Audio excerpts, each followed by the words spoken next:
അസ്സലാമു അലൈക്കും വറഹ്മത്തുള്ളാഹി തആല വബറകാതുഹു. അപ്പോൾ നമ്മളുടെ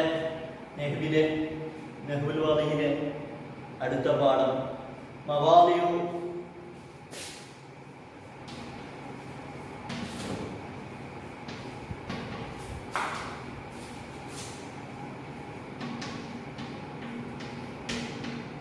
മനസ്സിലായോ? എന്താണ് നമ്മുടെ പാഠം? മവാദിയു ഫത്ഹി ഹംസതി അന്ന. മനസ്സിലായോ? അന്ന എന്നതിലെ ഹംസിനിക്ക് ഫത്ഹ് ചെയ്യുന്ന സ്ഥലം. മനസ്സിലായോ? മവാദിയു ഫത്ഹി ഹംസതി അന്ന. മനസ്സിലായോ? ഇന്ന എന്നല്ല അവിടെ പറയേണ്ടത് അന്ന എന്നതിനെ സൂചിപ്പിക്കണം. അപ്പോൾ നമ്മുടെ പാഠം അന്ന എന്നതിലെ ഹംസിന് ഫത്ഹ് ചെയ്യുന്ന സ്ഥലങ്ങൾ ഏതൊക്കെയാണെന്ന് കൺഫ്യൂഷൻ ആവും. മനസ്സിലായോ? നമുക്ക് ഡൗട്ട് വരും. ഇപ്പോൾ ഹർക്കത്തിടാത്ത അന്നയോ ഇന്നയോ ഒക്കെ കണ്ടാൽ അവിടെ എന്ത് വായിക്കുന്നുള്ള ഒരു കൺഫ്യൂഷൻ ഉണ്ടാവും. മനസ്സിലായോ? അന്നാന്ന് ഇട്ടിട്ടില്ല അല്ലെങ്കിൽ ഇന്നാന്ന് ഇട്ടിട്ടില്ല. അപ്പൊ എന്തായിരിക്കും? ഒന്നും ഇട്ടിട്ടില്ലെങ്കിൽ ഹംസ ഇരിക്കും, ഒന്നും അലിഫിലേക്ക് ഹംസ ഒന്നും ഇട്ടിട്ടില്ലെങ്കിൽ എന്താ വായിക്കുക? അന്നയാണോ ഇന്നയാണോ എന്നൊരു സംശയം വരും. അപ്പോ ആ സംശയങ്ങളെ നമുക്ക് തീർക്കാം. മവാദിയു ഫത്ഹി ഹംസതി അന്ന. അന്ന എന്നതിലെ ഹംസിനിക്ക് ഫത്ഹ് ചെയ്യുന്ന സ്ഥലങ്ങൾ എന്നതാണ് നമ്മുടെ ഇന്നത്തെ പാഠഭാഗം. സിമ്പിൾ ആണ്. അതിൽ ഒന്നാമത്തെ കുറെ കാര്യങ്ങളുണ്ട്. അതിൽ ഒന്നാമതായി പറയുന്നത് തുഫ്തഹു ഹംസതു അന്ന. അന്ന എന്നതിലെ ഹംസിനിക്ക് ഫത്ഹ് ചെയ്യപ്പെടും. തുഫ്തഹു ഹംസതു അന്ന. അന്ന എന്നതിലെ ഹംസിനിക്ക് ഫത്ഹ് ചെയ്യപ്പെടും. ഫത്ഹ് ചെയ്യും. എപ്പോൾ? ഇദാ ഹല്ലത്ത് അത് ഇറങ്ങിയാൽ, ആ ഹംസ ഇറങ്ങിയാൽ അഥവാ ആ ഹംസത്ത് ഇറങ്ങിയാൽ. എവിടെ? അഥവാ ആ അന്ന ഇറങ്ങിയാൽ വസ്മുഹ, ആ അന്നയുടെ അന്ന വന്നാൽ എന്തായിരിക്കും? ഇസ്മു ഉണ്ടാവും, ഒരു ഖബറും ഉണ്ടാവും. മനസ്സിലായോ? അന്ന വന്നാൽ ഒരു ഇസ്മു ഉണ്ടാവും, ഒരു ഖബറും ഉണ്ടാവും. മനസ്സിലായോ? അപ്പോ തുഫ്തഹു അന്ന തുഫ്തഹു ഹംസതു അന്ന. അന്ന എന്നതിലെ ഹംസിനിക്ക് ഫത്ഹ് ചെയ്യപ്പെടും. മനസ്സിലായോ? അന്ന എന്നതിലെ ഹംസിനിക്ക് ഫത്ഹ് ചെയ്യപ്പെടും. എപ്പോൾ?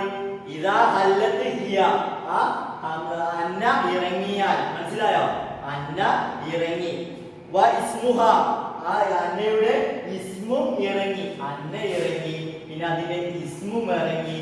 വ ഖബറുഹ, അതിന്റെ ഖബറും ഇറങ്ങി. എവിടെ? മഹല്ലൽ മസ്ദരി, മസ്ദറിന്റെ സ്ഥലത്ത്. മനസ്സിലായോ? മസ്ദറിന് പകരമായിക്കൊണ്ട് മഹല്ലൽ മസ്ദരി, മസ്ദറിനിക്ക് പകരമായിക്കൊണ്ട് മസ്ദറിന്റെ സ്ഥാനത്ത് അന്ന എന്നതും അതിന്റെ ഇസ്മും അതിന്റെ ഖബറും ഇറങ്ങിയാൽ അന്ന എന്നതിലെ ഹംസിനിക്ക് ഫത്ഹ് ചെയ്യപ്പെടും. മനസ്സിലായോ? തുഫ്തഹു ഹംസതു അന്ന. അന്ന എന്നതിലെ ഹംസിനിക്ക് ഫത്ഹ് ചെയ്യപ്പെടും. എപ്പോൾ? ഇദാ ഹല്ലത്ത് ഹിയ, ആ അന്ന ഇറങ്ങി. വസ്മുഹ, ആ അന്നയുടെ ഇസ്മ് ഇറങ്ങി. വ ഖബറുഹ, അതിന്റെ ഖബറും ഇറങ്ങി. എവിടെ? മഹല്ലൽ മസ്ദരി, മസ്ദറിന്റെ സ്ഥാനത്ത് അന്ന, അതിന്റെ ഇസ്മ് അതിന്റെ ഖബർ, ഇവ മൂന്നും ഇറങ്ങിയാൽ അന്ന എന്നതിലെ ഹംസിനിക്ക് ഫത്ഹ് ചെയ്യും. മനസ്സിലായല്ലോ കായിദ? പിന്നെ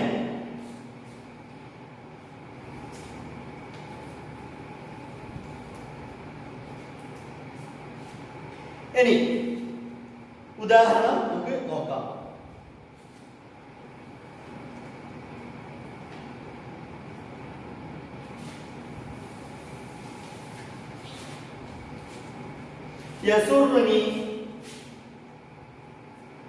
യസുറുനി എന്നെ സന്തോഷിപ്പിക്കുന്നു. എന്ത്?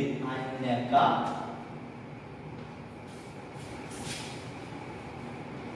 മുദിയോൻ. മനസ്സിലായോ? നീ അനുസരണയുള്ളവനാണ് എന്നതിന് എന്നെ സന്തോഷിപ്പിക്കുന്നു. യസുറുനി എന്നെ സന്തോഷിപ്പിക്കുന്നു. എന്ത്? അന്നക, അന്ന ക മുത്തിയൂൻ. അന്ന എന്ന അന്ന അന്ന വന്നു, പിന്നെ എന്ത് വന്നു? അതിന്റെ ഇസ്മ് വന്നു, പിന്നെ അതിന്റെ ഖബറും വന്നു. മനസ്സിലാകുന്നുണ്ടല്ലോ? ഈ മൂന്നും വന്നു ഇവിടെ. യസുറുനി അന്നക മുത്തിയൂൻ, തീർച്ചയായും നീ അനുസരണയുള്ളതായിരിക്കുന്നു, അത് എന്നെ സന്തോഷിപ്പിക്കുന്നു. നീ അനുസരണയുള്ളവനാവൽ എന്നെ സന്തോഷിപ്പിക്കുന്നു എന്നല്ല അർത്ഥം. യസുറിനി എന്നെ സന്തോഷിപ്പിക്കുന്നു. എന്താ സന്തോഷിപ്പിക്കുന്നത്? തീർച്ചയായും നീ അനുസരണയുള്ളവനാകുന്നു, അതോ നിനക്ക് ഉണ്ടാവുന്നു എന്നത് എന്നെ എന്താവുന്നു? നല്ല രീതിയിൽ സന്തോഷിപ്പിക്കുന്നു എന്ന് പറയുന്നു. അപ്പോ ഇവിടെ എന്തൊക്കെ വന്നു? അന്ന വന്നു, പിന്നെ അതിന്റെ അന്നയുടെ ഇസ്മ വന്നു, അതേതാ ഇസ്മ? കാ വന്നു, പിന്നെ മുത്തിയൂൻ എന്നത് വന്നു. മനസ്സിലാവുന്നുണ്ടല്ലോ? ഇത് എവിടെയാ വന്നത്? നേരത്തെ നമ്മൾ പറഞ്ഞു എന്ത്? തുഫ്തഹു ഹംസത്തു അന്ന വ ഇസ്മുഹ വ ഖബറുഹ. മനസ്സിലായോ? എപ്പോൾ? ഇദാ ഹല്ലത്ത്, അവർക്ക് ഇറങ്ങി എവിടെ? മഹല്ലൽ മസ്ദരി, മസ്ദറിന്റെ സ്ഥാനത്ത് ഇറങ്ങി. അപ്പോൾ ഇവിടെയുള്ള മസ്ദർ എന്ത്? യസുറുനി ഇദാതു. മനസ്സിലായോ? നിന്റെ ഇദാതു, നിന്റെ ഈ അനുസരണ. മനസ്സിലായോ? ഇദാതു എന്ന് പറഞ്ഞാൽ അനുസരണം, അത് എന്നെ എന്താകുന്നു? സന്തോഷിപ്പിക്കുന്നു. മനസ്സിലായോ? യസുറുനി ഇദാതു എന്നേ പറയുള്ളൂ. പക്ഷെ ഇവിടെ എന്ത് പറഞ്ഞു? അന്നയും അതിന്റെ ഇസ്മോ അതിന്റെ ഖബറൊക്കെ വെച്ചുകൊണ്ട് പറഞ്ഞു. അതിനെന്ത് പറയാ? മസ്ദർ മുഅവ്വൽ. മനസ്സിലായോ? ശരിക്കും ഇവിടെ പറയുന്നത് യസുറുനി ഇതാഅതുക, നിന്റെ വഴിപ്പെടൽ എന്നെ സന്തോഷിപ്പിക്കുന്നു, നിന്റെ ഈ അനുസരണ എന്നെ നല്ലവണ്ണം സന്തോഷിപ്പിക്കുന്നു എന്നാണ് അർത്ഥം. നിന്റെ ഈ അനുസരണ എന്നെ സന്തോഷിപ്പിക്കുന്നു. പക്ഷെ ഇവിടെ പറഞ്ഞത് എന്താ? യസുറുനി അന്നക മുത്തിയൂൻ, തീർച്ചയായും നീ നിനക്ക് അനുസരണ ഉണ്ടാവൽ എന്നെ എന്താവുന്നു? സന്തോഷിപ്പിക്കുന്നു. നീ ഇങ്ങനെ എല്ലാ കാര്യങ്ങളും അനുസരിക്കൽ എന്നെ സന്തോഷിപ്പിക്കുന്നു എന്നാണ് അത് ഉദ്ദേശിക്കുന്നത്. പക്ഷെ പറഞ്ഞത് അന്നക മുത്തിയൂൻ, അഥവാ അന്ന കൊടുത്തു, പിന്നെ അതിന്റെ ഇസ്മു കൊടുത്തു, അതിന്റെ ഖബറും കൊടുത്തു. മനസ്സിലായോ? അതാണ് ഇവിടെ പറഞ്ഞത്. യസുറുനി അന്നക മുത്തിയൂൻ. അപ്പൊ അന്നക മുത്തിയൂൻ എന്നുള്ളത് എന്താണ്? മസ്ദറാണ്. മസ്ദർ മുഅവ്വലാണ്. മനസ്സിലായോ? മസ്ദർ മുഅവ്വലാണ്. ഏത്? അന്നക മുത്തിയൂൻ എന്നുള്ളത്. അപ്പൊ മസ്ദറിന്റെ സ്ഥാനത്ത് ഇറങ്ങി അന്നക മുത്തിയൂൻ, അന്ന വന്നു, പിന്നെ അതിന്റെ ഇസ്മ വന്നു, അതിന്റെ ഖബർ വന്നു. ഈ മൂന്നും ഒരുമിച്ച് വന്നതാണ് ഇത് മസ്ദർ മുഅവ്വൽ. സാധാരണ മസ്ദർ അല്ല. മനസ്സിലായോ? സാധാരണ ഇതാതുക, നിന്റെ വഴിപ്പെടൽ, നീ വഴിപ്പെടൽ. മനസ്സിലായോ?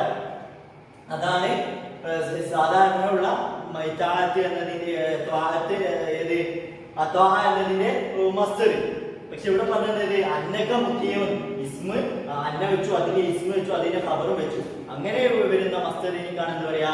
മസ്ദർ മുഅവ്വൽ എന്ന് പറയുക. അപ്പൊ മസ്ദർ മുഅവ്വൽ എന്താണെന്ന് മനസ്സിലായിട്ടുണ്ടാവും. മനസ്സിലായോ? സാധാരണ ഗതിയിൽ ഉണ്ടാവുന്ന മസ്ദർ അല്ല. പക്ഷെ അതിൽ നിന്ന് എന്തായിരിക്കും? അതെങ്ങനെ ഉണ്ടാവുക? അന്ന, അതിന്റെ ഇസ്മ, അതിന്റെ ഖബർ, ഇവ മൂന്നും ചേർന്ന് വരുന്ന സാധനമാണ് ഇത് മസ്ദർ മുഅവ്വൽ എന്ന് പറയുന്നത്.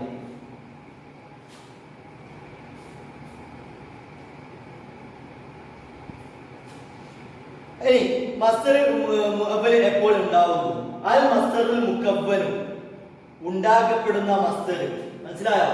അൽ മസ്ദറുൽ മുകവ്വനു, ഉണ്ടാക്കപ്പെടുന്ന മസ്ദർ. എന്തിൽ നിന്നുണ്ടാക്കപ്പെടുന്ന? അൽ മസ്ദറുൽ മുകവ്വനു, ഉണ്ടാക്കപ്പെടുന്ന മുകവ്വൻ. അൽ മസ്ദറുൽ മുകവ്വനു, ഉണ്ടാക്കപ്പെടുന്ന മസ്ദർ. എന്തിൽ നിന്ന്? മിൻ അന്ന, അന്നയിൽ നിന്ന് ഉണ്ടാക്കപ്പെടുന്ന മസ്ദർ. അന്ന, പിന്നെ മിൻ വസ്മിഹ, അതിന്റെ അന്നയുടെ ഇസ്മിൽ നിന്നും, വഖബരിഹ, അതിന്റെ ഖബറിൽ നിന്നൊക്കെ ഉണ്ടാക്കപ്പെടുന്ന മസ്ദർ എന്താകുന്നു? യുസമ്മ, അതിനിക്ക് പേര് പറയപ്പെടുന്നു. എന്ത്? ബിൽ മസ്ദറിൽ മുഅവ്വൽ, മസ്ദർ മുഅവ്വൽ എന്ന് പേര് പറയപ്പെടുന്നു. മനസ്സിലായോ? അൽ മസ്ദറുൽ മുകവ്വൽ, ഉണ്ടാക്കപ്പെടുന്ന മസ്ദർ. എന്തിൽ നിന്നൊക്കെ? മിൻ അന്ന, അന്നയിൽ നിന്നും, വസ്മിഹ, അന്നയുടെ ഇസ്മിൽ നിന്നും, വഖബരിഹ, അന്നയുടെ ഖബറിൽ നിന്നും. അന്ന, അതിന്റെ ഇസ്മ, അതിന്റെ ഖബർ, ഈ മൂന്നിൽ നിന്നും ഉണ്ടാക്കപ്പെടുന്ന മസ്ദറിനിക്ക് പേര്, ഉണ്ടാക്കപ്പെടുന്ന മസ്ദർ യുസമ്മ, അതിനിക്ക് പേര് പറയപ്പെടുന്നു. എന്ത്? മസ്ദർ മുഅവ്വൽ എന്ന് പേര് പറയപ്പെടുന്നു. മനസ്സിലായോ? ഈ മൂന്നിൽ നിന്നും ഉണ്ടാക്കപ്പെടുന്ന മസ്ദറിനിക്ക് പറയപ്പെടുന്ന പേരാണെന്ത്? മസ്ദർ മുഅവ്വൽ എന്ന്. ഇനി യകൂനുൽ മസ്ദറുൽ മുഅവ്വൽ, മസ്ദർ മുഅവ്വൽ ഉണ്ടാവും. അപ്പോ ഇതുവരെ പറഞ്ഞ കാര്യങ്ങളൊക്കെ മനസ്സിലായിട്ടുണ്ടെന്ന് ഞാൻ മനസ്സിലാക്കുന്നു. ഇനി മസ്തർ മുഅവ്വൽ എന്ത് പറഞ്ഞാൽ എന്ത്? അൽ മസ്തറുൽ മുകബ്ബലു മിൻ അന്ന വസ്മിഹ വ ഖബരിഹ. അന്ന അതിന്റെ ഇസ്മ അതിന്റെ ഖബർ, മനസ്സിലായോ? എന്നതിൽ നിന്ന് ഉണ്ടാക്കപ്പെടുന്ന മസ്തറിനിക്കാണ് എന്ത് പറയപ്പെടുക? മസ്തർ മുഅവ്വൽ എന്ന് പറയുക. അങ്ങനെ മസ്തർ മുഅവ്വൽ വന്നാൽ അതിലെ അന്നയുടെ ഹംസിനിക്ക് എന്ത് ചെയ്യും? ഫത്ഹ് ചെയ്യും എന്നാണ് ഈ പാഠത്തിൽ നമ്മൾ ചുരുക്കി പറയുന്നത്. മനസ്സിലായോ?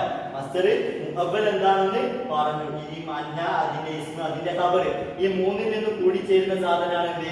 മസ്തർ മുഅവ്വൽ. അങ്ങനെ മസ്തർ മുഅവ്വലിൽ ഉണ്ടാവുന്ന അന്നയുണ്ടല്ലോ, ആ അന്നയുടെ ഹംസിനിക്ക് ഫത്ഹ് ചെയ്യുന്ന സ്ഥലങ്ങളെ കുറിച്ചാണ് നമ്മുടെ ചർച്ച. മനസ്സിലായോ? അങ്ങനെ മസ്തർ മുഅവ്വൽ ഉണ്ടാവുന്ന ഈ മൂന്നും കൂടി ചേർന്നാൽ മസ്തർ മുഅവ്വൽ ഉണ്ടാകും. ആ മസ്തർ മുഅവ്വലിലെ അന്നയ്ക്ക് ഫത്ഹ് ചെയ്യുന്നു. ആ ചെയ്യുന്ന സ്ഥലങ്ങൾ ഏതൊക്കെയാണെന്ന് ഇപ്പൊ നമ്മൾ ചർച്ച ചെയ്തു.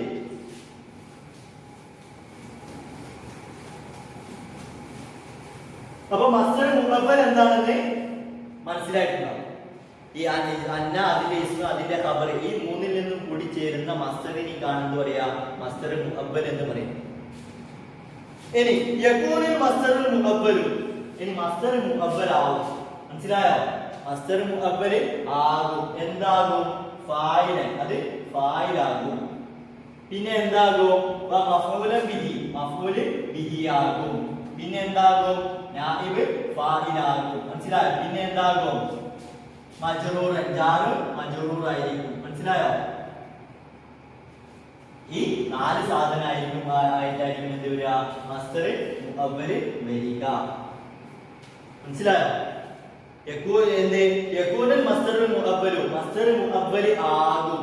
അപ്പൊ നമ്മൾ മസ്തർ മുഅവ്വൽ എന്ത് ഉണ്ടാവുന്ന പോലെ പറഞ്ഞു. ഇന്ന അന്ന അതിന്റെ ഇസ്മ അതിന്റെ ഖബർ, ഈ മൂന്നിൽ നിന്നും കൂടി ചേർന്നതാണ് എന്ത്? മസ്തർ മുഅവ്വൽ എന്ന് പറഞ്ഞു. മനസ്സിലായോ? ഇനി മസ്തർ മുഅവ്വൽ എന്തൊക്കെയായി വരും? മസ്തർ മുഅവ്വൽ ഉണ്ടാവുന്ന പോലെ പറഞ്ഞു. ഇനി മസ്തർ മുഅവ്വൽ എന്തൊക്കെയായി വരും? വ്യത്യാസം മനസ്സിലാക്കാൻ നേരത്തെ മസ്തർ മുഅവ്വൽ എങ്ങനെ ഉണ്ടാകും എന്നാ പറഞ്ഞത്. അന്ന അതിന്റെ ഇസ്മ അതിന്റെ ഖബർ, ഈ മൂന്നിൽ നിന്നും കൂടി വരുന്ന സാധനമാണ് മസ്തർ മുഅവ്വൽ. ഇനി മസ്തർ മുഅവ്വൽ എന്തൊക്കെയായി വരും? ഫായിലായി വരും, മഫ്ഊൽ ബിഹി ആയി വരും, നായിബ് ഫായിലായി വരും, മജ്റൂറായി വരും. യകൂനുൽ മസ്തറുൽ മുഅവ്വലു, മസ്തർ മുഅവ്വൽ ആകും ഫായിലൻ, അത് ഫായിലായി വരും. പിന്നെ എന്തായി വരും? മഫ്ഊലൻ ബിഹി, മഫ്ഊൽ ബിഹി ആയി വരും. പിന്നെ എന്തായി വരും? നായിബ് ഫായിലായി വരും. പിന്നെ എന്തായി വരും? ജാറ് മജ്റൂർ ആയിക്കൊണ്ടും വരും. അപ്പൊ നമുക്ക് ഉദാഹരണം ഒന്ന് ചെക്ക് ചെയ്യാം. ഒന്നാമത്തെ ഉദാഹരണം യസുറുനി ഇതാഅതു. മനസ്സിലായോ? യസുറുനി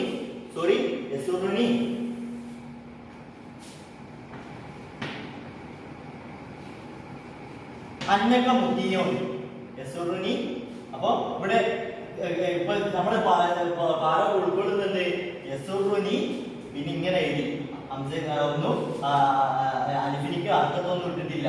അങ്ങനെയാണെങ്കിൽ എന്ത് വായിക്കും എന്നതാണ് നമ്മുടെ ചർച്ച. അത് മനസ്സിലായിട്ടുണ്ടാവല്ലോ. അപ്പൊ ഇവിടെ എന്ത് വായിക്കും? ഇതോട്ട് കൺഫ്യൂഷൻ ഒന്നും ഡൗട്ട് എന്ത് ചെയ്യാ? അന്ന വായിക്കും. കാരണം എന്ത്? അന്നക മുത്തിയോൻ, അന്ന വന്നു, അതിന്റെ ഇസ്മ വന്നു, അതിന്റെ ഖബർ വന്നു. അപ്പൊ ഇതെന്തായി മാറുന്നു? മസ്തർ മുഅവ്വലായി മാറുന്നു. അങ്ങനെ മസ്തർ മുഅവ്വലിലെ ഹംസിനിക്ക് എന്ത് ചെയ്യുന്നു?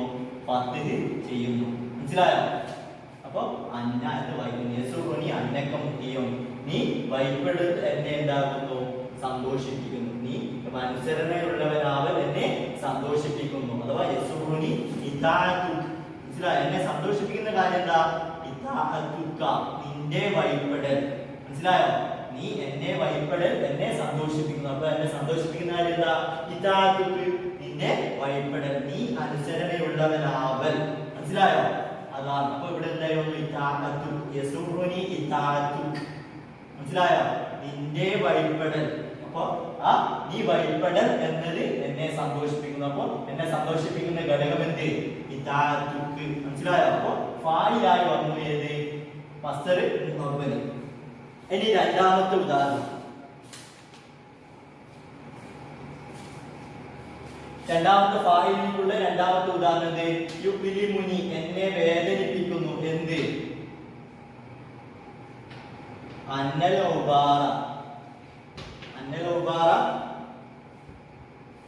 അന്നൽ ഉബാറ കസീറുൻ എന്നത് എന്താകുന്നു? എന്നെ പ്രയാസപ്പെടുത്തുന്നു. മനസ്സിലായോ? യുബിലിമുനി എന്നെ എന്താകുന്നു? ഇലമ യുബിലിമു എന്നെ പ്രയാസപ്പെടുത്തുന്നു. എന്ത്? അന്നൽ ഉബാറ പൊടി കസീറുൻ പൊടി അധികരിപ്പിക്കുക. മനസ്സിലായോ? പൊടി അധികരിക്കൽ എന്നെ പ്രയാസപ്പെടുത്തുന്നു, വേദനിപ്പിക്കുന്നു. അപ്പൊ യുബിലിമുനി എന്നെ വേദനിപ്പിക്കുന്നു. എന്ത്? കസറത്തുൽ ഉബാർ. മനസ്സിലായോ? കസറത്തുൽ ഉബാർ പൊടി അധികരിക്കൽ. മനസ്സിലായോ? പൊടി അധികമാവൽ എന്നെ എന്താവുന്നു? പ്രയാസപ്പെടുത്തുന്നു. എനിക്ക് ജലദോഷം ഉണ്ടാവുന്നു, എനിക്ക് അലർജി ഉണ്ടാവുന്നു, അങ്ങനെ അതെനിക്ക് പ്രയാസമായി മാറുന്നു. അവിടെ പ്രയാസമാവുന്ന കാര്യം എന്താ? കസറത്തുൽ ഉബാർ പൊടി അധികരിക്കുക. മനസ്സിലായല്ലോ? അപ്പൊ ഇവിടെ ഈ രണ്ട് സ്ഥലത്ത് മസ്ദർ മുഅവ്വലായിട്ട് വന്നത്. കാരണം എന്ത്? അന്ന, പിന്നെ അതിന്റെ ഇസ്മ, അതിന്റെ ഖബർ. അതോ അന്നൽ ഉബാറ കസീറുൻ എന്നത് എന്തായി വന്നു? ഇവിടെ മസ്ദർ മുഅവ്വലായിട്ടാണ് വന്നത്. മനസ്സിലായോ? അപ്പൊ യുബിലിമുനി എന്നെ വേദനിപ്പിക്കുന്നു, എന്നെ പ്രയാസപ്പെടുത്തുന്നു. എന്ത്? കസറത്തുൽ ഉബാർ. മനസ്സിലായോ? അത് എന്നെ വേദനിപ്പിക്കുന്നു. അപ്പൊ ഇവിടെ എന്തായി വന്നു? ഫായിലായിക്കൊണ്ട് വന്നു. അപ്പൊ ഫായിലായി വന്നതിനുള്ള ഉദാഹരണങ്ങൾ പറഞ്ഞു കഴിഞ്ഞു. ഇനി നമുക്ക് അടുത്ത ഉദാഹരണം നോക്കാം. ഇനി മസ്ദർ മുഅവ്വൽ എന്തായിട്ടൊക്കെ വരും? ഫായിലായി വരും. ഫായിലിനുള്ള ഉദാഹരണം നമ്മൾ പറഞ്ഞു. യസുറുനി അന്നക മുഖിയോൻ, യുബിലിമുനി അന്നൽ ഉബാറ കസീറുൻ. മനസ്സിലായോ? ഇത് എന്നെ എന്താകുന്നു? വേദനിപ്പിക്കുന്നത്. ഇതൊക്കെ എന്തായിരുന്നു? ഫായിലായി മസ്ദർ മുഅവ്വൽ വന്നു. ഇനി മസ്ദർ മുഅവ്വൽ മഫ്ഊൽ ബിയായി വരുന്നതിനുള്ള ഉദാഹരണം അതമന്നി ഞാൻ ആഗ്രഹിക്കുന്നു. മനസ്സിലായോ? അന്നൽ കമറ ത്വാലിഉൻ. മനസ്സിലായോ? ചന്ദ്രൻ ഉദിക്കൽ എന്നെ എന്താകുന്നു? ചന്ദ്രൻ ഉദിച്ചതായവൻ എന്നെ ഞാൻ ആഗ്രഹിക്കുന്നു. അപ്പൊ ഞാൻ ആഗ്രഹിക്കുന്നത് എന്താ? ചന്ദ്രന് ഉദിച്ചു വരിക. മനസ്സിലായോ? അപ്പൊ ഞാൻ ആഗ്രഹിക്കുന്നു. ഫായിലാര അതമന്നി ഞാൻ ആഗ്രഹിക്കുന്നു. ഫായില് ഞാൻ തന്നെ. ഞാൻ എന്താ ആഗ്രഹിക്കുന്നത്? മഫ്ഊൽ ബി. അതെന്താണ്? തുലുഅൽ ഫജ്രി അല്ല തുലുഅൽ ഖമരി. മനസ്സിലായോ? അതമന്നി ഞാൻ ആഗ്രഹിക്കുന്നു. അപ്പൊ അതമന്നി എന്നത് എന്തായിരിക്കുന്നു? ഫായിലായിരിക്കുന്നു. മനസ്സിലായോ? അപ്പൊ ഞാൻ എന്താ ആഗ്രഹിക്കുന്നത്? അപ്പൊ അന്ന വന്നു. മനസ്സിലായോ? അന്ന വന്നു, അതിന്റെ ഇസ്മ വന്നു, അതിന്റെ ഖബർ വന്നു. ഇത് എന്തായി വന്നു? അപ്പോ മസ്ദർ മുഅവ്വലായി വന്നു. മസ്ദർ മുഅവ്വൽ എന്തായി കൊണ്ടാവുന്നത്? ഇവിടെ മഫ്ഊൽ ബിഹി ആയി കൊണ്ടാണ് വന്നത്. ഫായിലാണോ? അല്ല. ഫായിലല്ല. അതമന്നി ഞാൻ ആഗ്രഹിക്കുന്നു എന്നതാണ് ഫായിൽ. ഞാൻ എന്താ ആഗ്രഹിക്കുന്നത്? തുലുഅൽ ഖമർ ചന്ദ്രോദയം. മനസ്സിലായോ? ചന്ദ്രൻ ഉദിക്കൽ എന്താവുന്നു? ചന്ദ്രൻ ഉദിക്കലിനെ ഞാൻ ആഗ്രഹിക്കുന്നു. പിന്നെ അലിംതു രണ്ടാമത്തെ ഉദാഹരണം. അലിംതു ഞാൻ അറിഞ്ഞു. അലിംതു ഞാൻ അറിഞ്ഞു. എന്ത്? അന്നൽ ഖിതാറ മുതഹരികുൻ ചലിക്കുന്നതാണ് എന്ന് ഞാൻ അറിഞ്ഞു. അലിംതു ഫായിലായി കൊണ്ട് വന്നു. അലിംതു എന്നത് ഫായിൽ. ഫായിലാ തു അന. അപ്പൊ ഫായിൽ അനയായി വന്നു. പിന്നെ ഞാൻ അറിഞ്ഞു. എന്ത്? അന്നൽ ഖിതാറ മുതഹരികുൻ. അപ്പൊ ഇവിടെ അലിംതു എന്നത് എന്തായിരുന്നു? ഫായിലായി വന്നു. പിന്നെ അന്നൽ ഖിതാറ മുതഹരികുൻ ട്രെയിന് സഞ്ചരിക്കുന്നതായിരിക്കുന്നു. മനസ്സിലായോ? അത് ഞാൻ അറിഞ്ഞു. അപ്പൊ ഇവിടെ എന്തായിരുന്നു? അന്നൽ ഖിതാറ മുതഹരികുൻ എന്നുള്ളത് മഫ്ഊൽ ബിഹിയായി വന്നു. മനസ്സിലായോ? മഫ്ഊൽ ബിഹിയായി കൊണ്ട് അന്നൽ ഖിതാറ മുതഹരികുൻ എന്ന മസ്ദർ മുഅവ്വൽ വന്നു. ഇനി അപ്പൊ നമ്മള് ഫായിലിനുള്ള ഉദാഹരണവും പിന്നെ എന്തിനുള്ള ഉദാഹരണം വന്നു? മഫ്ഊൽ ബിഹിക്കുള്ള ഉദാഹരണവും വന്നു.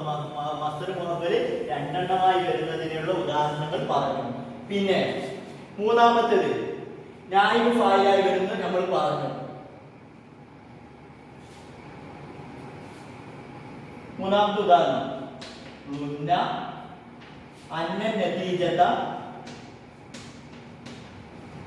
അന്ന നതീജത ഹസനത്തുൻ.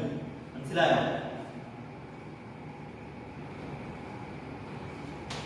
ലുന്ന ഭാവിക്കപ്പെടുന്നു. മനസ്സിലായോ? അപ്പോ മജ്ഹൂലായിക്കൊണ്ട് വാങ്ങും. അപ്പൊ അതിനുശേഷം എന്താവണം? ഒരു നായിബ് ഫായിൽ വരണം. ആ നായിബ് ഫായിൽ എന്തായി വന്നു? മസ്ദർ മുഅവ്വലായിക്കൊണ്ട് വാങ്ങുന്നു. മനസ്സിലായോ? എന്താ? അന്ന നതീജത ഹസനത്തുൻ. അപ്പോ ഹസനത്തുൻ നതീജതി. മനസ്സിലായോ? ഹുസ്നുൻ നതീജതി.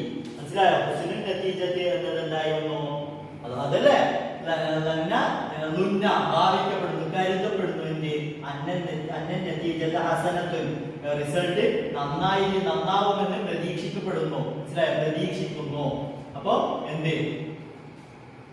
ഹുസ്നുൻ നതീജതി എന്നത് എന്തായി വരുന്നു? ഹുസ്നുൻ നതീജതി.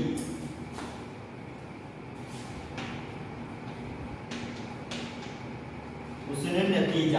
മനസ്സിലായോ? എന്നതാണ് മസ്ദർ. അപ്പോ മസ്ദർ മുഅവ്വൽ എന്താ?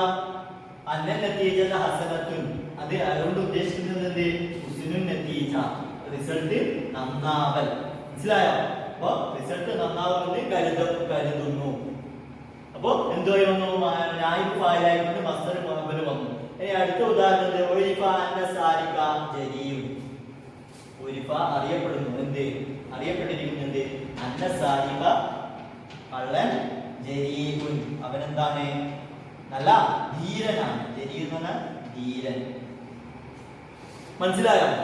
അപ്പോ ഉരിഫ ജറാഅത്തു സാരിക അന്ന സാരിക ജരീഉൻ കള്ളൻ. ആ മുതലാളി കിട്ടിക്കുകയാണെങ്കിൽ ഓരോരു ധീരൻ തന്നെ ആയിരിക്കണം എന്ന് കാരണം മറ്റേ വീട്ടിൽ എല്ലാവിധ സെക്യൂരിറ്റി ഉണ്ടാവും. മറ്റേ വേണമെങ്കിൽ ആയുധങ്ങൾ പോലും ഉണ്ടാവും. എന്നിട്ടും അയാളെ വീട്ടിൽ ആരെയും കള്ളൻ കയറി. അപ്പൊ എന്താണ്? ആ കള്ളന്റെ ആ ധീരത അറിയപ്പെട്ടിരിക്കുന്നു. ഉരിഫ അറിയപ്പെട്ടിരിക്കുന്നത് അന്ന സാരിക ജരീഉൻ. ആ കള്ളൻ ഉണ്ടല്ലോ, മുതലാളിയുടെ വീട്ടിൽ കയറി കള്ളൻ ജരീഉൻ, അവനൊരു ധീരനാണ്. അഥവാ ആ കള്ളന്റെ ധീരത അറിയപ്പെട്ടിരിക്കുന്നു. അപ്പോ ഉരിഫ ജറാഅത്തു സാരിക കള്ളന്റെ ധീരത അറിയപ്പെട്ടിരിക്കുന്നു എന്ന. അപ്പൊ അതിലുള്ള മസ്ദർ എന്താ? ശരിക്ക് മസ്ദർ ജറാഅത്ത് എന്നത് എന്തായിരിക്കുന്നു? ഇവിടെ അപ്പൊ ഇവിടെ എന്തായി വന്നു? മസ്ദർ മുഅവ്വലായിക്കൊണ്ട് വന്നു. അത് അന്ന സാരിക ജരീഉൻ കള്ളൻ ധീരനാണ്. കള്ളന്റെ ധീരത അറിയപ്പെട്ടിരിക്കുന്നു. അപ്പൊ ഇവിടെ എന്തായി വന്നു? ജരീഉൽ ജറാഅത്തുൽ സാരിഖി. മനസ്സിലായോ? കള്ളന്റെ ധീരത ഉരിഫ. അപ്പൊ നായിബ് ഫായിലായിക്കൊണ്ട് ജറാഅത്തുൽ സാരിഖി കള്ളന്റെ ധീരത അറിയപ്പെട്ടിരിക്കുന്നു. പിന്നെ എന്തായി വരുന്നത്? നമ്മൾ പറഞ്ഞു മജ്റൂർ ആയിക്കൊണ്ട് വരുമെന്ന് നമ്മൾ പറഞ്ഞു. മസ്ദർ മുഅവ്വൽ മജ്റൂർ ആയിക്കൊണ്ടും എന്തായി വരും? മസ്ദർ മുഅവ്വൽ വരും. അഅതൈതുഹു ഞാൻ അവനിക്ക് നൽകി. അഅതൈതു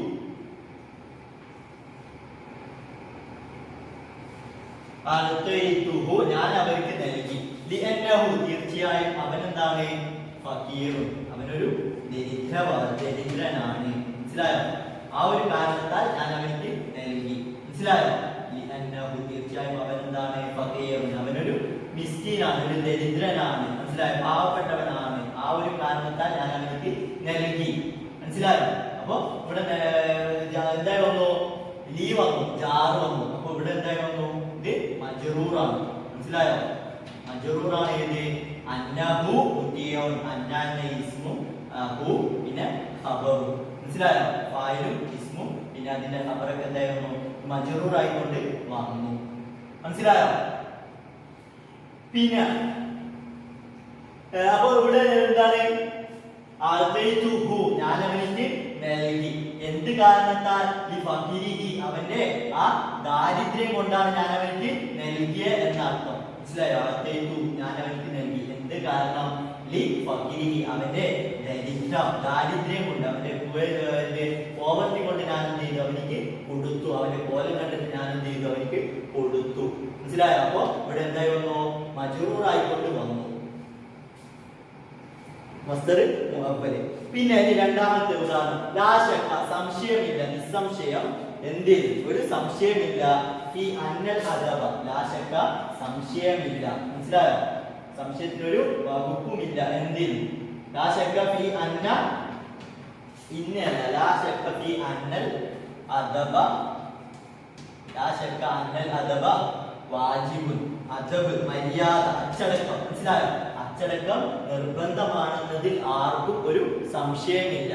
മനസ്സിലാവുന്നുണ്ടല്ലോ? ലാ ശക്ക, സംശയമില്ല. എന്ത്? അന്ന ഇസ്മ അതിന്റെ ഖബർ. മനസ്സിലായോ? മജ്റൂർ ആയിക്കൊണ്ട് വന്നു. അപ്പൊ ഇവിടെ എന്ത് ചെയ്തു? ലാ ശക്ക ഫി അന്നൽ അദബ വാജിബുൻ. അപ്പൊ ലാ ശക്ക, സംശയമില്ല. എന്ത്? ഫി വുജൂബിൽ അദബ്, അച്ചടക്കം നിർബന്ധമാണെന്ന കാര്യത്തിൽ ഒരു സംശയവും ഇല്ല. മനസ്സിലായോ? അപ്പൊ ഇവിടെ എന്ത് ചെയ്തു? മജ്റൂർ ആയിക്കൊണ്ട് അന്ന വന്നു. അപ്പൊ ഇങ്ങനെ അന്ന എന്തൊക്കെയായി വരും? ഫായിലായിക്കൊണ്ട് വരും, പിന്നെ മഫൂലായിക്കൊണ്ട് വരും, നായിബ് ഫായിലായിക്കൊണ്ട് വരും, പിന്നെ മജ്റൂർ ആയിക്കൊണ്ടും അന്ന വരും. എന്തിൽ? മസ്ദർ മുഅവ്വലിൽ. മസ്ദർ മുഅവ്വലിൽ അന്ന എന്തൊക്കെയായി? മസ്ദർ മുഅവ്വൽ എന്തൊക്കെയായി വരും? ഫായിലായി വരും, മഫൂലായി വരും, നായിബ് ഫായിലായി വരും, പിന്നെ മജ്റൂർ ആയിക്കൊണ്ട് മസ്ദർ മുഅവ്വൽ വരും. മസ്ദർ മുഅവ്വൽ എന്ന് പറഞ്ഞാൽ എന്ത്? മസ്ദർ മുഅവ്വൽ എന്ന് പറഞ്ഞാൽ അന്ന അതിന്റെ ഇസ്മ അതിന്റെ ഖബർ. ഇവ മൂന്നും കൂടി ചേർന്ന് വരുന്ന മസ്ദർ വരുന്നതിനൊക്കെയാണ് എന്ത് പറയാ? മസ്ദർ മുഅവ്വൽ എന്ന് പറയാ. മസ്ദർ മുഅവ്വൽ ഉണ്ടാവലുണ്ട് അൽ മസ്ദറുൽ മുകബ്ബനു, മസ്ദർ മുകബ്ബനു വൽ മസ്ദറു മുകബ്ബനു. ഉണ്ടാക്കപ്പെടുന്ന മസ്ദർ മിൻ അന്ന വ ഇസ്മിഹ വ ഖബരിഹ, ഇസ്മിൽ നിന്നും ഖബറിൽ നിന്നും അന്നയിൽ നിന്നും ഉണ്ടാക്കപ്പെടുന്ന ആ മസ്ദർ യുസമ്മ, അതിന്റെ പേര് പറയപ്പെടുന്നത് മസ്ദറുൽ മുഅവ്വൽ എന്ന് പേര് പറയപ്പെടുന്നു. അങ്ങനെ മസ്ദർ മുഅവ്വൽ എന്തായി വന്നു? മഹല്ലൽ മസ്ദരി, മസ്ദരിന്റെ സ്ഥാനത്ത് ഇത് ഇറങ്ങി വന്നാൽ, മസ്ദരിന് പകരമായിക്കൊണ്ട് ഈ മസ്ദർ മുഅവ്വൽ ഇറങ്ങി വന്നാൽ അതിലുള്ള അന്നയിലെ ഹംസിനിക്ക് എന്ത് ചെയ്യപ്പെടും? ഫത്ഹ് ചെയ്യും. അപ്പൊ ഇങ്ങനെ മസ്ദർ മുഅവ്വൽ വന്നാൽ അവിടെ ഒരിക്കലും ഇന്ന എന്ന് വായിക്കരുത്, അത് എന്ത് വായിക്കണം? അന്ന എന്ന് തന്നെ വായിക്കണം എന്നാണ് നമ്മൾ ഇന്നത്തെ പാഠത്തിൽ പഠിച്ചിരിക്കുന്നത്. ഇൻഷാ അല്ലാഹ് പാഠത്തിൽ എന്തെങ്കിലും സംശയങ്ങൾ ഉണ്ടെങ്കിൽ അതൊക്കെ ചോദിച്ച് ക്ലിയർ ചെയ്യാം. ഓക്കെ, അസ്സലാമു അലൈക്കും വറഹ്മത്തുള്ളാഹി തആല വബറകാതുഹു.